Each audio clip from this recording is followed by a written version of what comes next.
자, 오늘 신명기 8장이죠. 8장은 좀 짧습니다. 짧은데 여기서 아주 중요한 영적 삶의 원리가 나오는 거예요. 본문에 여러 번에 걸쳐 나오는 말씀이 하나님을 기억하라는 말씀이 몇 번 나오거든요. 그래서 오늘 제 주제가 하나님을 기억하는 겁니다. 그런데 우리가 이제 8장 앞부분에서는 여러분이 잘 아는 말씀이 있어요. 바로 빵이냐 하나님이냐 요 대조를 보여주고 있죠. 자, 몇 구절 읽겠습니다.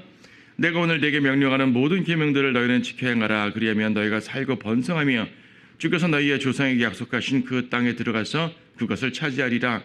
주 너희 하나님께서 이 40년 동안 광야에서 너를 인도하셨던 모든 길을 너는 기억하라. 이는 너를 겸손하게 하시고 시험하사 내가 주의 계명들을 지키는지 그렇지 않은지 내 마음속에 있는 것을 알려 하심이니라. 주께서는 너를 겸손하게 하시고 너를 배고프게 하셨으며 너도 모르고 내 조상도 모르는 만나로 너를 먹이셨으니 이는 사람이 빵으로만 사는 것이 아니요 주의 입에서 나오는 모든 말씀으로 사는 것을 너로 알게 하려 하심이니라. 이 40년 동안에 내 옷이 낡아해지지 아니하였고 내 발이 부어오르지 아니하였느니라. 너는 사람이 자기 아들을 징계하는 것 같이 주 너의 하나님께서도 너를 징계하시는 것을 네 마음속에 생각할지니라. 그러므로 너는 주 너의 하나님의 계명들을 지켜 그분의 길에서 행하고 그분을 두려워하라. 주 너의 하나님께서 너를 아름다운 땅으로 인도하시리니 시냇물들이 흐르고 골짜기들과 작은 산들에서 솟아나는 샘들과 깊은 곳들이 있는 땅이며 밀과 보리와 포도나무들과 무화과 나무들과 석류들의 땅이요 기름 올리브와 꿀의 땅이며 내가 부족함 없이 빵을 먹을 땅이라. 내가 그 안에서 아무 부족함이 없으리라. 그 땅의 돌들은 철이요 너는 산지에서 노를 캘 것이라 라고 말씀합니다. 자, 빵이냐 하나님이냐가 주된 주제가 되겠어요. 자, 1절에서 지켜 행하라라는 말씀이 이제 나오는데 우리가 7장 6장 앞에서 계속 봤던 말이에요. 율법을 지켜 행하라고 율법을 주신 이유가 뭐냐면 율법을 온전히 지키게 되면 하나님께서 주신 약속의 땅 거기서 온전히 살게 된다. 살고 번성하며 풍성하게 된다는 것을 약속해 주신 거예요. 이건 앞에서도 자주 말씀드린 것이니까 간단하게 넘어가요. 어쨌든 모든 율법은요. 광야에서 주신 모든 율법은 약속의 땅에 들어간다는 전제에서 주시는 겁니다. 약속의 확실성을 먼저 정해놓고 설명하는 거죠. 들어가지 않을 수도 있다가 아니라 들어간다는 전제에서 하는 말씀이에요. 그래서 기억하라. 2절에서 하나님께서 너를 어떻게 인도하시는지 기억하라 이거죠. 기억하라. 뭘 기억해야 됩니까? 첫째로 광야에서 인도하신 걸 기억해야 돼요. 광야라는 것은 하나님이 인도하심 없이는 살아갈 수가 없거든요. 그들은 그냥 자기들의 힘으로 살아왔다고 생각하는지 모르지만 사실은 자기들의 힘으로 살 수 있는 곳이 아니에요. 그렇게 수많은 백성들이 살 수 있는 곳이 아니죠. 그런데 기억하라고 말합니다. 하나님께서 인도하신 것을 기억해야 돼요. 또 뭘 기억해야 되냐면 5절에서 하나님께서 징계하신 걸 기억해야 돼요. 징계하시고 심판하신 것. 그러니까 죄 짓지 말라는 얘기죠. 죄 짓게 되면 하나님께 심판을 받기 때문에 징계를 받기 때문에 기억하란 말입니다. 하나님께서 얼마나 두려우신 분인지를 기억해야 되는 거예요. 또 뭘 기억해야 되냐면은 7절에서 하나님께서 약속해 주셨다는 사실을 기억하는 거예요. 주의 하나님께서 너를 아름다운 땅으로 인도하시리니 이러한 땅이야 약속해 주셨잖아요. 모세한테도 처음부터 젖과 꿀이 흐르는 땅으로 인도하겠다. 40년은 지나서 그 땅을 앞에 둔 백성들에게 똑같은 말씀으로 약속해 주시고요. 그것을 16절에 보게 되면 좀 더 구체적으로 18절에 보게 되면 오직 너는 주 너의 하나님을 기억할지니 이는 그분께서 내게 재물을 얻을 능력을 주시어 이 조상에게 맹세하신 그의 언약을 오늘과 같이 이루어지게 하심이라. 하나님께서 언약을 주시고 언약을 이루셨다는 사실이죠. 그러니까 하나님의 약속을 기억하라는 거예요. 하나님의 인도하심을 기억하고요. 하나님의 심판을 기억하고요. 하나님의 약속을 기억해야 돼요. 이건 제 신명기 8장에서 새 땅 앞에 모여있는 이스라엘에게 하신 말씀이지만 영적으로 적용하게 되면요. 광야를 살고 있는 우리 모두에게 하신 말씀이기도 합니다. 광야를 통과할 때. 여러분 광야를 통과하잖아요. 인생을 광야라 그러잖아요. 이 광야 같은 인생을 통과할 때 말입니다. 하나님의 인도하심을 기억해야 되고 우리가 때때로 범죄했을 때 주님께서 어떻게 우리를 징계하시고 하셨는지 기억해야 돼. 하나님 두려우심을 기억해야 되는 것이고 그럼에도 불구하고 주님께서는 약속을 하셨고 그 약속대로 우리를 지키시는 신실하신 하나님이라는 사실을 기억해야 되는 거예요. 이것을 기억하게 되면 이 광야를 헤쳐나갈 수가 있습니다. 기억하지 못하면 헤쳐나가지 못해요. 하나님을 기억하지 못하면 자기 힘으로는 절대 헤쳐나갈 수 없는 것이 이 광야입니다. 자, 그 가운데 2절에 보게 되면 또 이런 말씀이 있죠. 2절 이제 중간 부분, 이는 너를 겸손하게 하시고 시험하사 내가 주의 계명들을 지키는지 그렇지 않은지를 알려고 한다고 말씀하십니다. 겸손하게 하시고 시험하셨다고 그랬어요. 똑같은 말씀이 3절에서는 주께서는 너를 겸손하게 하시고 너를 배고프게 하셨으며라고 말하죠. 2절에서는 겸손하게 하시고 시험하사, 3절에서는 겸손하게 하시고 배고프게 하사, 같은 말씀이에요. 그럼 겸손한 말은 똑같은 말이니까 2절에서 시험하셨다는 말은 3절에서 배고프게 하셨다는 말씀이죠. 자, 여기서 주님께서 시험하셨다는 말은 우리 야고보서에서요, 하나님은 악으로 시험하지 않는다는 사실을 알아요. 마귀는 우리를 악으로 시험하잖아요. 유혹하는 거죠. 죄짓도록 유혹하는 거죠. 하지만 하나님은 죄짓도록 유혹한다는 개념의 시험을 하는 것이 아니라 때때로 테스트도 하는 것이고 시련을 주시기도 하는 것입니다. 이 시련을 통해서 우리들의 마음속에 있는 것을 알고자 하시는 것이죠. 자, 배고프게 하셨다는 말이 뭡니까? 말하자면 이제 광야에서 느끼게 되는 결핍들이에요. 문자적 배고픔도 있지만은 많은 결핍들을 보게 되면 우리는 배고프다, 목마르다란 말하잖아요. 결핍됐다는 말이에요. 이것이 없단 말이죠. 갈구한단 말입니다. 자, 배고파요. 광야에서 결핍들을 느껴요. 그렇죠. 이집트라는 풍요의 땅에서 텅 빈 광야로 나왔어요. 그렇죠. 텅 빈 광야로 나왔으니까 얼마나 많은 것들이 없어 보이겠어요. 결핍된 거예요. 여러분, 도시에 있다가 텅 빈 광야로 들어가면 그렇게 되죠. 정말 아무것도 없는데 가보세요. 결핍이죠. 맨날 마음대로 펑펑 쓰던 것들을 쓰지 못하게 됩니다. 그 사람들은 이집트라는 도시에서 광야라는 곳에 나가가지고 엄청난 결핍을 느꼈어요. 그래서 하나님께서는 그들에게 겸손케 하신다고 말하죠. 이는 너를 겸손하게 하시고, 겸손. 여러분, 광야에 서면 누구나 겸손하게 됩니다. 겸손하게 돼요. 내가 가진 것이 아무것도 소용없다는 걸 알게 되는 거죠. 광야 생활을 위해서 텐트도 준비하고 이것저것 장비 준비하고 오면 아무것도 안 준비한 사람보다 조금은 낫겠죠. 며칠 지나면 또 마찬가지 되는 거예요. 마찬가지 되는 거예요. 먹을 것을 아무리 싸들고 가보세요. 며칠 있으면 끝나버리는 거죠. 안 되는 거예요.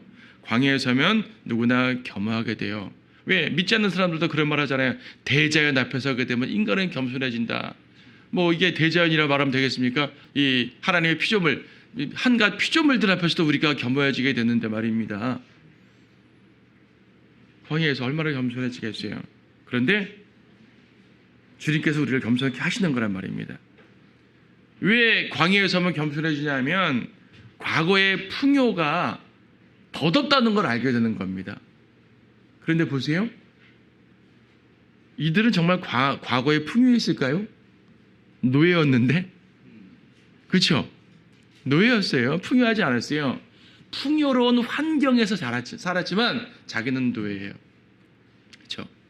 여러분, 이렇게 이 도시의 번쩍번쩍한 곳에 보면 말입니다. 아파트들도 고급 아파트 쫙 있고 말입니다. 상업시설도 쫙 있고 여기 보도 잠실에 얼마나 번쩍번쩍한 곳이 많아요. 밤에 거기 가게 되면 여기가 내 동네인 것 같아요. 근데 사실 집에 오게 되면 그거 다 내 거 아니거든요. 도시의 화려한 것이 내 것 같지만 내 것이 아닌 거예요. 낮에 공원 놀러 가면 내 것 같죠? 내 거 아니에요. 특히 이스라엘 사람들은요, 광야에서, 이집트에서요. 이집트는 풍요로운 것이잖아요. 하지만 풍요 자기들 거 아니었다고요. 그들은 노예였단 말입니다. 그래도 풍요 가운데, 환상 가운데 있었어요. 내가 사는 곳은 이집트야. 나는 이집트에 살아. 나는 세계 최고의 나라에 살고 있는 거야. 노예인데. 그 덧없음을 알게 하시는 거예요. 겸손케 하시는 거. 겸손케 하시는 거. 그래서 광야라는 것은 자기 힘으로 할 수 있는 것이 아무것도 없습니다. 오직 신뢰할 뿐이죠. 신뢰할 뿐. 하나님을 신뢰할 뿐입니다. 자, 시험하신 이유가 뭐랬어요? 너를 겸손하게 하시고 시험하사 뭘 어떻게 한다고요? 그들의 마음속에 주의 계명을 지키는지 안 지키는지를 알기 위함이라. 계명을 지키는지 안 지키는지 알기 위함이래요. 마음속에 무엇이 있는지를 알기 원한다는 얘기죠. 시련 앞에 서게 되면요, 고난 앞에 서게 되면요, 그의 마음속에 뭐가 있는지가 드러나는 겁니다. 드러나는 거예요. 아, 정말 이런 가운데 하나님을 신뢰하는 사람인가, 그렇지 않은 사람인가 알게 되는 거죠. 믿음은요, 풍요할 때는 잘 드러나지 않아요.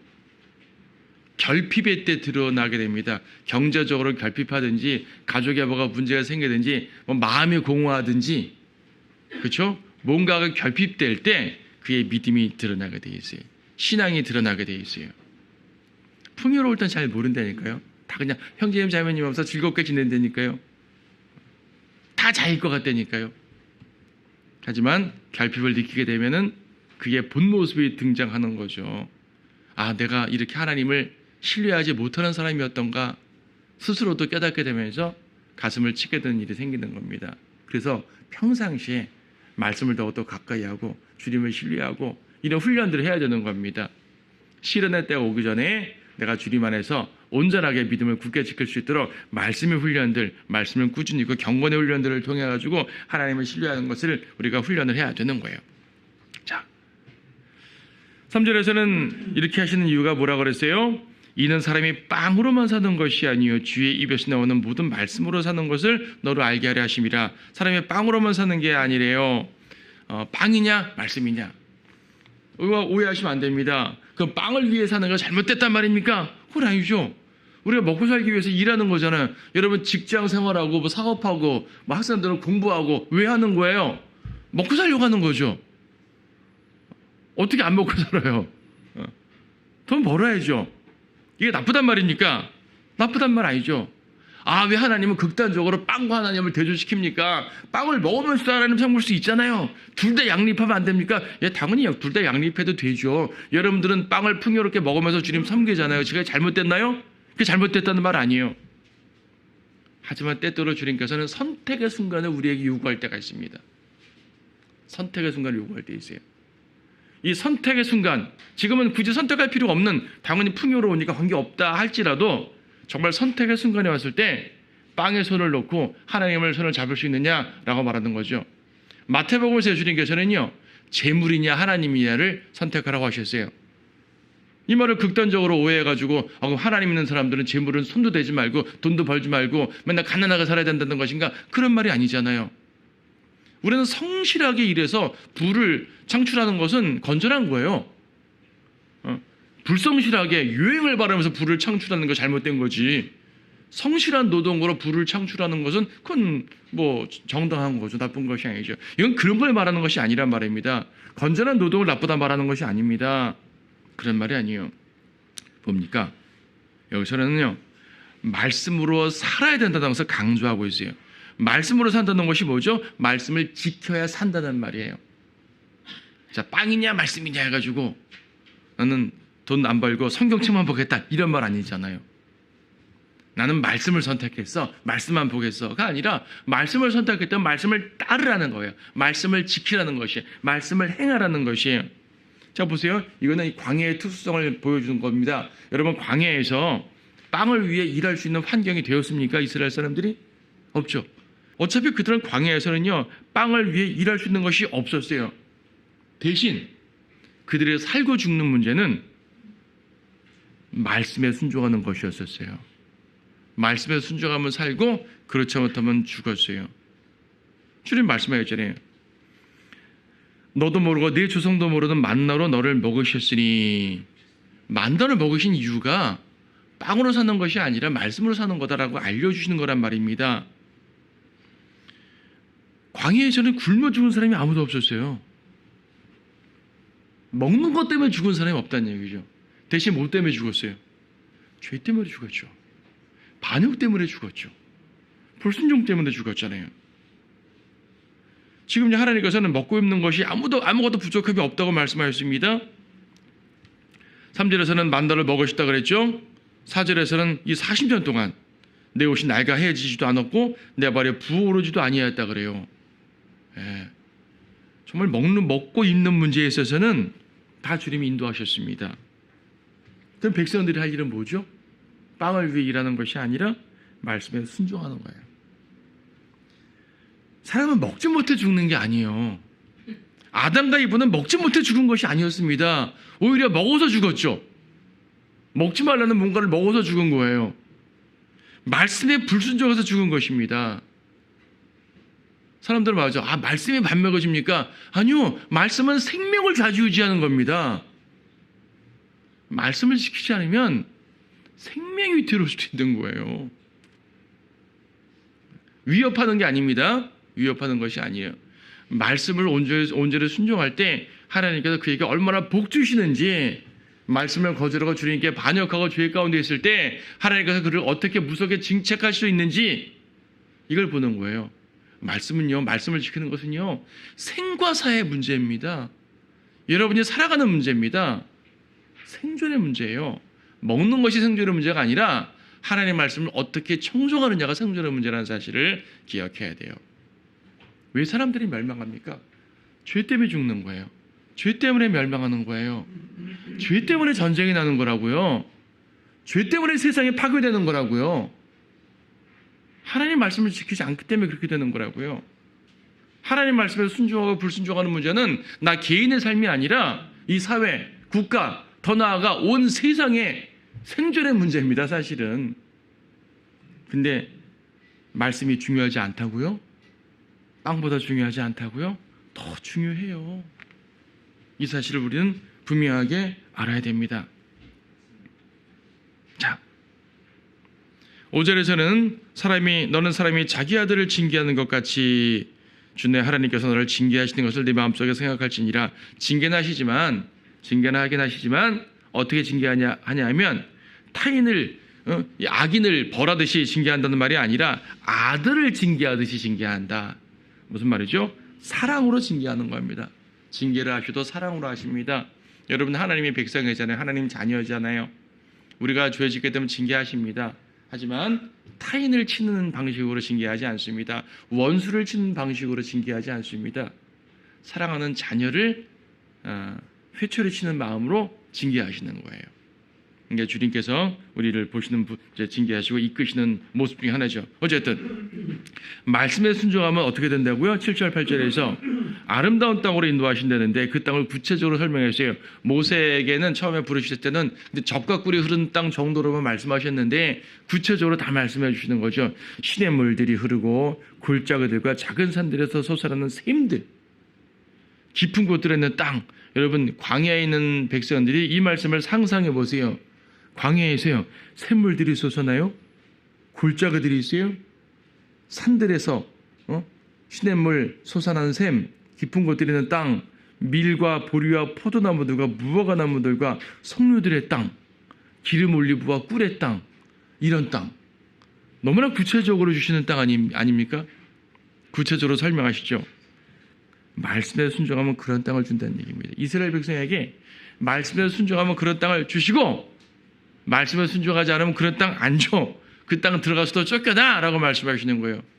자, 말씀이 중요해요. 단순한 빵이 중요해요. 답이 나오잖아요. 답이 나와요.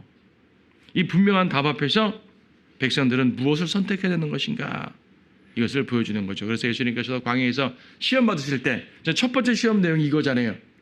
사탄이 예수님께 돌로 빵을 만들어 먹으라고 시험했을 때 말입니다. 주님이 이 말씀 인용했지 않습니까? 나한테 빵이 중요한 게 아니야. 사탄, 너는 온 세상 사람들을 빵으로 유혹하고 위협하고 있지. 나한테 빵이 중요한 게 아니야. 더 중요한 생명이 있어. 그 생명은 하나님의 말씀이야. 라고 예수님께서는 그런 의미로 말씀해 주신 거란 사실입니다. 우리 모두 그러한 깊은 의미를 받아들여야 되는 거예요. 자, 근데 보게 되면요, 지금 7절 8절에서는 풍족한 땅을 설명하잖아요. 먹는 것들이 풍족해요. 올리브, 꿀 나오고 석류들 나오고 좋아요. 근데 9절에서 내가 부족함 없이 빵을 먹을 땅이라, 내가 그 아래서 아무 부족함이 없으리라. 그 땅의 돌들은 철이요 너는 산지에서 놋을 캘 것이라. 그 땅의 돌들은 철이래요. 그러니까 이제 철이 막 생산된다는 얘기죠. 땅을 파면 돌이 나와야 되는데 철도 나온다는 얘기죠. 철과 놋이 나온단 말입니다. 철과 놋하게 되면 보통 다른 데서는 심판과 연관된 문맥이 많아요. 철과 놋이라는 것은 이제 무기의 개념이잖아요. 심판의 개념. 하지만 여기서 문맥적으로 심판의 개념이 아니죠. 여기서 문맥적으로 풍요의 개념입니다. 그 풍요의 개념에서 철과 놋은 무엇입니까? 산업의 기반인 거예요. 과거 왜 이제 역사 시간에 학교에서 청동기 시대, 뭐 철기 시대 이런 거 보잖아요. 근데 보게 되면은 이 청동기, 철기로 뭐였냐면요, 무기를 만들고요, 농기구를 만들었어요. 특히 철기로는, 청동으로는 이제 청동으로는 무기는 만들었지만 농기구는 안 만들었네. 청동기로는 이런저런 이제 풍요로운 작품들을 많이 만들고 생활하는데 장신구들 만들어 쓰고 했죠. 철로는 뭘 했냐면, 철로는 무기들도 만들었지만은 농기구들도 만들어요. 철제 농기구가 있는 나라와 그렇지 못한 나라는 생산량이 확 차이가 나요. 고대 사회에서. 지금도 우리 이제 농사 지으시는 형제님 계시면은 기구가 발달될수록 더 수확이 많아질 거 아니겠어요. 고대 사회에 옛날에는 이렇게 뭐 돌 잘라가지고 땅 파고 했다 그러잖아요. 근데 철 농기구, 호미 같은 거, 삽 같은 거 하게 되면 얼마나 땅이 잘 가려고 농작물 나겠어요. 그래서 철이 난다는 얘기가 뭐냐면 그 땅에 풍요로울 수 있는 산업 기반이 된다는 얘기예요. 기반. 뒤에 사무엘상 보게 되면 사무엘상 때 보면요, 필리스티아가 이스라엘 막 침공하잖아요, 이렇게. 근데 필리스티아 사람들은 철기를 갖고 들어왔어요. 철제 농기구를 가지고 이렇게 막 이 생산을 많이 한 사람들이고, 이스라엘 사람들은 철제 농기구가 부족했던 시대였어요. 그러니까 호미 하나 팔래도, 그동안 호미가 있었을까요? 하시던지 농기구 하나 팔래도 이 필리스티아 사람한테 사와야 돼요. 얼마나 힘들었겠어요. 근데 하나님께서 원래 이스라엘에 주신 땅은 철과 노새 땅이었던 얘기예요. 그들은 할 수가 있는 거죠.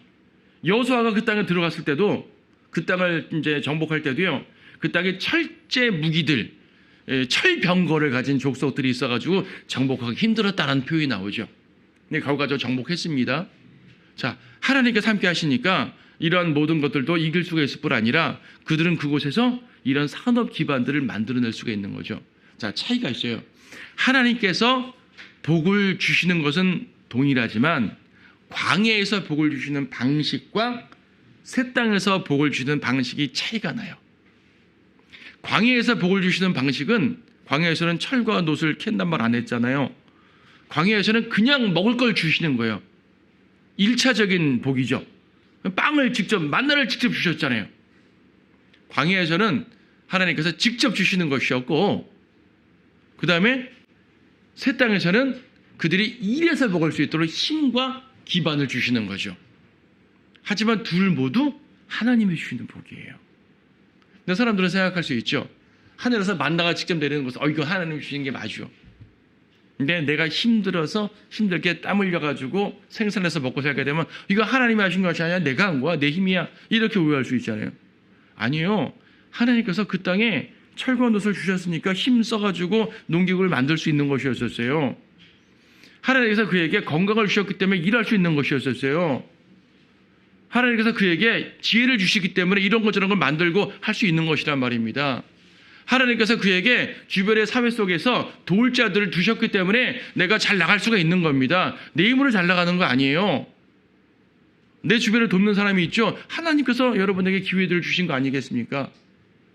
여러분이 좋은 학교 가고, 무슨 직장 가고, 사업해서 사업을 따내고, 농사를 짓고, 일을 하고, 이 모든 것들이 하나님께서 여러분에게 힘과 지혜와 환경을 주시지 않으면 이룰 수 없는 것들이에요. 그걸 아셔야 되는 거죠. 그러니까 직접적으로 먹을 것을 주시든 아니면 간접적으로 먹을 것을 얻게 하든 하나님께서는 동일하게 복이라는 사실을 알게 해주십니다. 그 다음 절 보게 되면은 사람들이 아닌 게 아니라 이렇게 오해를 하는 거예요. 이것은 내가 힘들어서 내가 먹은 거지 주님 주신 것이 아니야 라고 오해할까봐 주님 말씀해 주시는 것이 10절입니다. 내가 먹고 배부르면 그때 너는 주 너의 하나님께서 내게 주신 그 아름다운 땅으로 인하여 그를 송축할지니라. 먹고 배부르거든 먼저 하나님을 찬양하란 말입니다. 여러분들에게 복이 임하면 하나님을 먼저 찬양하란 말이에요. 감사하란 말이에요. 그리고 11절에서 오늘 내게 명령하는 주의 계명들과 명령들과 규례들을 지키지 않으므로 주 너의 하나님을 잊지 않도록 주의하라. 여러분에게 어떤 복이 임하면 첫째 하나님을 송축하시고요. 둘째 하나님을 기억해야 되는 거예요. 하나님을 잊지 않도록 주의하라 그랬어요. 근데 보세요. 그냥 잊지 말라가 아니라 잊지 않도록 주의하라 그랬어요. 무슨 말이에요? 그냥 잊지 말라 하는 것은 이 의지로 잃어버리는 것인데 잊지 않도록 주의하라는 말은 나도 모르게 잊을 환경이 막 생긴다는 얘기예요. 주의하라는 얘기죠. 자칫 잘못하면 잊어버리게 되는 겁니다. 자칫 잘못하면 죄 짓게 되는 겁니다. 죄를 짓지 말라라는 말도 중요한 말이지만 죄 짓지 않도록 주의하라라는 것도 중요한 말 아니겠어요? 죄 짓지 말라. 당연히 내 의지적으로 죄 짓지 말란 말이죠. 죄 짓지 않도록 주의하라. 자칫 잘못하면 세상의 죄 가운데 빠질 수 있기 때문에 경계하라는 말이에요. 그렇죠? 하나님을 잊을까 주의하라는 말입니다. 무엇이 나로 하여금 하나님을 잊게 만들겠어요? 풍요가 나로 하여금 하나님을 잊게 만들어요. 내 힘이 나로 하여금 하나님을 잊게 만들어요. 예. 교만이 나로 하여금 하나님을 잊게 만든다고요. 이스라엘에게 그런 것들을 경고해 주시는 것입니다. 가나안 땅에서는요, 하나님을 잊을 수 있는 환경과 상황이 너무나 많은 거예요. 풍족해서 있고요. 이방을 쳐다보느라고 있고요. 그 땅 이방인들이 있거든요. 다 쫓아내지 못해서 이방인들이 있단 말이에요. 이방인들 보니까 풍요하네.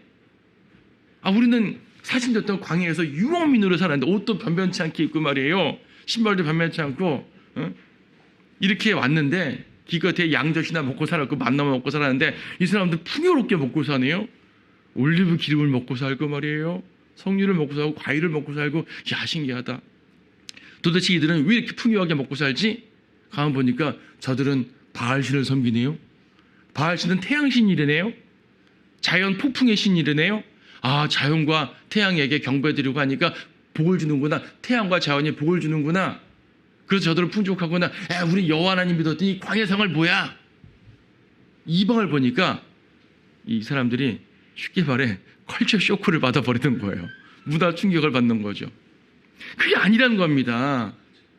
하나님께서 얼마나 그들을 완벽하게 이끄셨는지를 기억하란 말이에요.